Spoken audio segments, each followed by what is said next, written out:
115 பேர் ஒரே இரவுல காணாம போனாங்க. இன்ன வரைக்கும் யாருக்குமே தெரியாது என்ன நடந்துச்சு. ஒரு நிமிஷத்துல அமெரிக்காவோட நம்பர் 1 அன்சால்வ்டு மிஸ்டரிய நீங்க தெரிஞ்சுக்க போறீங்க. 1587 115 பேர் ஆங்கிலேயர்கள் அமெரிக்காவில் புது காலனியை ஆரம்பிச்சாங்க. தலைவன் திரும்ப இங்கிலாந்து போனான் உதவிக்காக.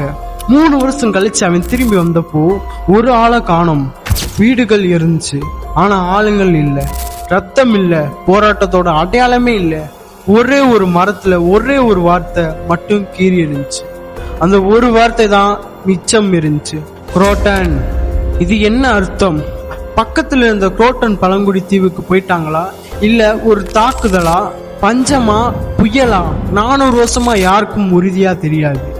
ஆனா 2020 டிஎன்ஏ டெஸ்ட் ஒண்ணு ஒரு ஷாக்கிங் க்ளூ கண்டுபிடிச்சு. அந்த குடும்பங்களோட வாரிசுகள் இன்னைக்கும் உயிரோட இருக்கலாம். மிஸ்ட்ரி இன்னும் முடியல. நீங்க என்ன நினைக்கிறீங்க? அவங்க தப்பிச்சாங்களா இல்லையா? கமெண்ட்ல சொல்லுங்க. தினேஷ் ஸ்பார்க்க சப்ஸ்கிரைப் அண்ட் ஃபாலோ பண்ணி ஸ்பார்க் ஃபேமிலில சேருங்க.